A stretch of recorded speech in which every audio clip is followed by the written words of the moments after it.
Sir sugar कब हुई? Sugar sir तकरीबन 10 साल पहले 2014 में 10 अच्छा। साल कंटिन्यूस में मेडिसिन ले रहा था। और उस वक्त ग्लूकोफेज और विडोमेट ये टैबलेट ले रहा था, एक मॉर्निंग में और एक में इवनिंग में। दो दो सही। टैबलेट थी। तो तकरीबन 10 साल सर रेगुलर खाई हैं। तो 2014 में 1 ईयर बिफोर सर मैंने ऑटोमेटिकली खुद स्टॉप कर दिया है, ओके। क्योंकि कुछ मेरे किडनी पे ऐसे कोई थोड़ा सा प्रॉब्लम आ रहा था कि थोड़ा सा पेन महसूस हो रहा था। तो मैंने कहा ये ना हो कि किडनी फेल हो जाए, तो इसलिए मैंने ऑटोमेटिकली छोड़ दिया।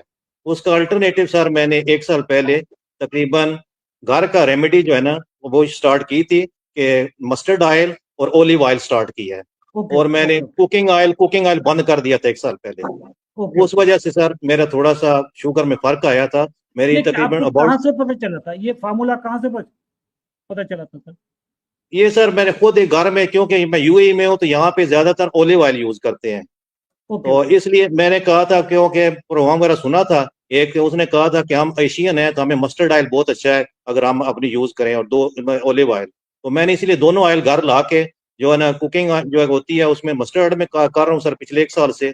इसलिए मुझे बहुत ज्यादा फर्क पड़ा इन चीजों से। तो ओके। जो दूसरा जी जी, सर, आप कंटिन्यू करें सर, कंटिन्यू। तो दूसरा सर इसमें थोड़ा सा फर्क पड़ा था, लेकिन रूटीन नहीं था। जैसे कहते हैं ना कि विदाउट टीचर आप किसी चीज के लिए कोई कुछ भी नहीं कर सकते। तो मुझे आप जो है ना टीचर मिले हैं। और मेरी मिसेज देख रही थी फेसबुक पे, वो भी मेरे साथ में अबू धाबी में ही है। उन्होंने जब मुझे कहा है कि चौधरी अशरफ साहब आए हैं और ये कह रहे हैं, जब मैं ड्यूटी से वापस आया हूँ तो आपका प्रोग्राम सुना है, उसी वक्त मैंने ज्वाइन किया सीजन 35 में। तो सर आपको अल्हम्दुलिल्लाह। इतनी जल्दी यकीन कैसे आ गया और क्यों आ गया? क्योंकि अशरफ चौधरी तो ना डॉक्टर है ना न्यूट्रिशनिस्ट है। सर ऐसे यकीन आया है कि मेरी मिसेज जो भी एडवाइस देती हैं वो भी टीचर रिटायर्ड हैं, तो इसलिए जो है ना वो जो भी करती हैं वैल्यूएशन वो बहुत अच्छी है। पूरी लाइफ में इंशाल्लाह उनके साथ हम दोनों आपस में म्यूचुअल अंडरस्टैंडिंग से चलते हैं। तो अल्हम्दुलिल्लाह मेरी सारी लाइफ अल्हम्दुलिल्लाह बहुत अच्छी गुजरी है। इसलिए मैंने कहा माशाल्लाह जी। जो भी डिसीजन लिए, इस वजह से सर जब आपको सुना है उस वक्त आपका जो पहला जो प्रोग्राम सुना था उसी में मेरी हर चीज क्लियर हो गई थी। और जो जिस तरह आपने प्रोग्राम बताया था तो मैंने उसी तरह अमल किया है। तो इंशाल्लाह within 1 week, first week में ही मेरी 70 से लेके 110 और 130 तक आ गई थी शुगर। कमाल। अल्हम्दुलिल्लाह सर। आप सर हमारे कौन से सीजन में हैं? 35 सर। अभी जो चल रहा है, अभी जी जिसको करंट आज करंट 20, चल रहा है सर। यस जिसको सर। 17 दिन हुआ, 3 अप्रैल से स्टार्ट हुआ था और आज 20 अप्रैल है। तो 17 दिनों में आपकी दवाइयाँ कितने दिनों में छूट गई थी, पहले कितने दिनों में? मैं सर दवाई बिल्कुल पहले फर्स्ट वीक में ही छूट गई थी, बिल्कुल दूसरे तीसरे फर्स्ट दिन के वीक में? बाद मैंने कोई कोई ओए मेडिसिन नहीं होए। ली। और मलिक साहब जब आप दवाइयाँ ले रहे थे तो आपने डॉक्टर तो चेंज किए होंगे, अबू धाबी में, डॉक्टर दुबई बहुत में, चेंज किए हैं कतर। सर। यहाँ पे और सर लाइफ केयर है, अलहालिया हॉस्पिटल है और बहुत अच्छे डॉक्टर हैं। एक मेरा इंडियन थे और दूसरे जो है सूडानी थे, तो मैं उनसे डॉक्टर लिए हैं। उन्होंने विडोमेट दी थी कि भाई ये बहुत अच्छी गोली है, आप लें। उन्होंने सुबह शाम एक कर दी थी, उस वजह से जो है ना बिल्कुल थोड़ा सा अपने आप में वीकनेस महसूस कर रहा था और बहुत सारी जो है ना हो रही थी। इस वजह से थोड़ा सा मैंने कब केयर किया और इंशाल्लाह अल्हम्दुलिल्लाह अभी मुझे ना मेडिसिन की जरूरत है तो ना कुछ और है। और आपका शुक्रिया कि आपने 1 वीक में ही आप मुझे जो है ना फातिज डायबिटीज का इल्काब दिया है। सर अल्हम्दुलिल्लाह। मलिक साहब ये जो डॉक्टर थे इन्होंने कभी किसी ने आपको बताया कि कुछ खाने पीने के बारे में? नो सर, बिल्कुल उन्होंने कोई नहीं कहा। उन्होंने मेडिसिन पे जोर दिया है। पहले एक टैबलेट थी, उन्होंने 2 शुरू कर दी थी। तरक्की होगी ना सर।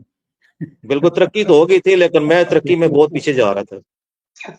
सर प्री जिसको प्रोग्रेसिव डिजीज कहते हैं ना, जी डॉक्टर जी। क्या कहते हैं, progressive disease. Progressive disease, yes. जिस दिन आप पहले दिन जाते हैं डॉक्टर के पास तो आपके जेहन में चीज डालते हैं, okay sir. Progressive disease, chronic okay sir. Chronic disease और प्रोग्रेसिव डिजीज। यानी आपने ना कोई सब्सक्रिप्शन ले ली है, सारी जिंदगी की सब्सक्रिप्शन ले ली है, रिकरिंग रेवेन्यू के हर महीने रेवेन्यू आपने पैसे हमारे लिए निकालने हैं। और जैसे जैसे इन्फ्लेशन बढ़ेगी तो आपने हमारी कमाई को भी उसी तरीके से बढ़ाना है। बिल्कुल सर, नो क्योंकि डाउट। ताकि दवाइयाँ पहले 500 mg में खाता था तो अब मैं 500 mg सुबह शाम खाऊंगा, फिर वक्त के साथ साथ मैं इसको 1000 पे लेके जाऊंगा। तो ऐसे ही किया है सर उन्होंने, ये ग्रेजुअली ऐसे ही सर किया।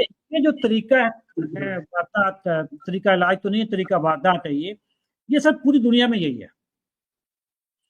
पाकिस्तान का डॉक्टर भी उसी प्रोटोकॉल को फॉलो करता है जो बाकी जगहों पे है, क्योंकि इनकी जो तालीम है, इनकी तालीम ये है कि जब बीमारी आए तो उसकी ये दवाई देनी है। वो बीमारी आई क्यों है, उसको रोकना कैसे है, वो कोर्स का हिस्सा नहीं है सर। तो Right. इसमें डॉक्टरों का कोई कसूर नहीं है। ऐसे डॉक्टर ऑफेंड हो जाते हैं कि जय अशरफ चौधरी सुबह शाम रगड़ा लगा रहा होता है हमें, और आप लोगों का कोई कसूर नहीं है यार, आप लोगों को पढ़ाया ही नहीं गया। हाँ, जिन लोगों ने कुछ किताबें पढ़ ली, ज़ाहिर आजकल तो इल्म के ऊपर मोनोपोली नहीं है, तो किताबें जो पढ़ लेते हैं वो फिर करना भी शुरू कर देते हैं, लोगों को बताना भी शुरू कर देते हैं कि ये चीज़ खाएं, ये चीज़ ना खाएं। अच्छा, उनमें जो ईमानदार डॉक्टर हैं वो तो बता देते हैं, जो बेईमान डॉक्टर है वो कहता है कि यार अगर मैंने इसको सच्चाई बता दी तो ये मलिक साहब 3 महीने के बाद मेरे पास नहीं आएगा। 100% राइट सर। ये तो फिर वापस नहीं आएगा ना, तो वापस ना आया तो फिर फायदा क्या है दुनिया में, फिर डायबिटीज का बढ़ाने का फायदा क्या हुआ, हमें तो उतनी कमाई इसने करवाई ना। तो इसलिए फिर ये डॉक्टर इसमें डंडी मार जाते हैं। अब क्या करें अब, लेकिन कुछ डॉक्टर हैं, जो हमारे एक दोस्त हैं डॉक्टर अली रहमान हैं, पेशावर के हैं, जीपी हैं, जनरल प्रैक्टिशनर जो होते जनरल हैं। प्रैक्टिशनर। ये हमारे सीजन 6 में आए थे ओके सर। और उनको खुद भी डायबिटीज थी, ठीक है सर। उनके पास कुछ डेली की जो ओपीडी है ना, कोई 100-150 मरीजों की है, राइट। और उनका जो दवाइयाँ छुड़वाने वाला काम है ना, वो शायद हमसे भी ज्यादा है। ओके। वो अक्सर जब बात होती कहते आज मैंने 10 मरीजों की दवाइयाँ छुड़वा दी, आज मैंने 15 मरीजों की दवाइयाँ छुड़वा दी। देखे ना, अल्लाह ताला ने, चूंकि उनकी अपनी दवाइयाँ छूट गई, डॉक्टर साहब खुद भी दवाई पे थे, जब उनकी अपनी दवाई छूट गई तो फिर उन्होंने सोचा कि जब मेरी छूट गई है तो बाकी क्यों नहीं छूटेगी। इसी तरीके से हमारे पास और भी बहुत सारे डॉक्टर आते हैं जिनको खुद शुगर होती है, फिर उनकी अपनी दवाई छूट जाती है तो वो अपने पेशेंट को गाइड करना शुरू कर देते हैं। लेकिन ज्यादा लोगों को, डॉक्टरों को पता नहीं होता कि करना क्या है।